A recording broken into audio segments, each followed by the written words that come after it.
Green top wicket दिखाई दे रहा है, पाकिस्तान के पास पेसर भी है, बट हमारा जो हथियार रहा है सब कॉन्टिनेंट में वो साजिद और नमान रहे हैं। तो शायद उनका इफेक्ट को कम करने के लिए होम टीम डेफिनेटली अपनी मर्जी की पिचेस बनाती है। तो सर्कल को कैसा आपने देखा है अपनी प्लेइंग में? देखें वो पिच में ऑब्वियसली ग्रास अभी तक तो नज़र आ रहा है और मोस्ट प्रॉब्ली यही उसकी कल शक्ल होगी पिच की।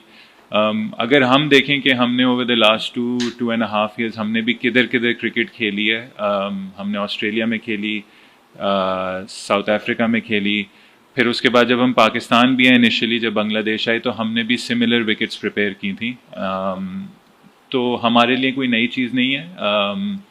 हमने स्क्वाड ही ऐसा बनाया कि हमने दोनों चीज़ों को माइंड में रखते हुए बनाया कि ऐसी भी बॉलिंग कंडीशंस आ सकती हैं और अगर स्पिन की आ सकती हैं तो भी हमारे पास अपनी स्क्वाड में वो है। तो इसलिए जब भी आप अवे टूर पे जाते हैं आप 16-17 लड़के लेकर आते हैं, ताकि आपको वो स्क्वाड में बैलेंस मिले और जैसा एक्सपेक्ट किया था वैसी ही कंडीशंस मिली हैं।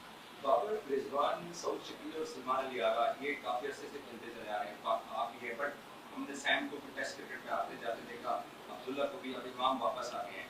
तो एक कंसर्न है आपके लिए जो टॉप 3 मोस्टली ट्रेनिंग होती है पाकिस्तान की टेस्ट टीम में? देखें, अगर आप टेस्ट टीम को देखें तो मोर और लेस एक बहुत सेटल्ड यूनिट है। स्पेशली अगर आप मिडिल ऑर्डर देख लें, मिडिल ऑर्डर ज़्यादातर इंजन रूम होता है।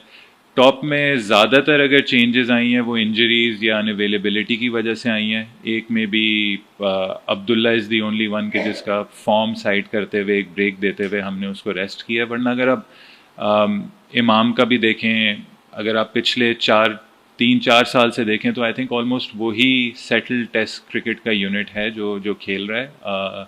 और एक डिसेंट आप कह सकते हैं कि हर कंडीशंस में इन्होंने खेला है, हर जगह खेला है, तो अपने साथ एक्सपीरियंस और उस तरीके से टेस्ट के रन्स लाते हैं कि जो हमें बेस्ट पॉसिबल अपॉर्चुनिटी देता है इधर परफॉर्म करने के लिए।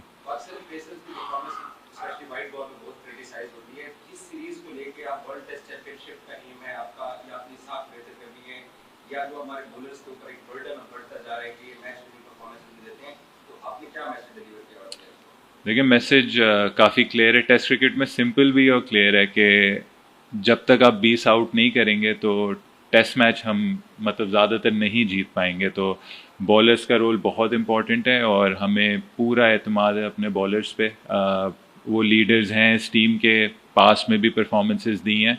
बस हमें एक कंप्लीट सेटअप होता है ना कि जब सबका मिलावट आपस में हो कि अच्छी फील्डिंग, अच्छी बैटिंग, अच्छी बॉलिंग हो, उसमें 20 विकेटें लें, इनफ रन्स करें, अच्छे चांसेस फील्ड में क्रिएट करें। तो हमारे ऊपर अब यही रिस्पॉन्सिबिलिटी है कि जो अगले 10 दिन हैं इसमें हम अच्छी क्रिकेट खेलें, 20 आउट करें 2 बार और इंशाल्लाह एक टेस्ट सीरीज जीत के जाएं।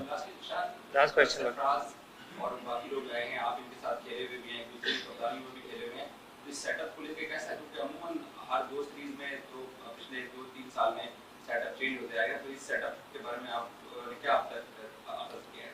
देखिए, ऑब्वियसली चेंज आसान नहीं होती, बट जो सबसे अच्छी बात है इधर हमारे लिए, जो मैंने अभी इंग्लिश में भी उसका जवाब दिया है कि जो हमारा अभी मैनेजमेंट आई है, जो नया कोचिंग स्टाफ आया है, सैफ़ी भाई आए हैं, असद भाई आए हैं, उमर गुल आए हैं, इनके अंडर हमने एज प्लेयर्स खेला है। सैफ़ी भाई की कप्तानी में खेला है। असद भाई सीनियर बैटर थे जब हम सारे, अगर आप ये वाला बैटिंग ऑर्डर देख लें, इनके अंडर असद भाई सीनियर बैटर थे जिसने 80 टेस्ट मैचेस खेले हैं पाकिस्तान के लिए। उमर गुल के साथ मैंने HPL में डोमेस्टिक क्रिकेट खेली है, इस्लामाबाद में खेली है, उनकी कोचिंग के अंडर खेला है, उनके साथ पाकिस्तान टीम में खेला है।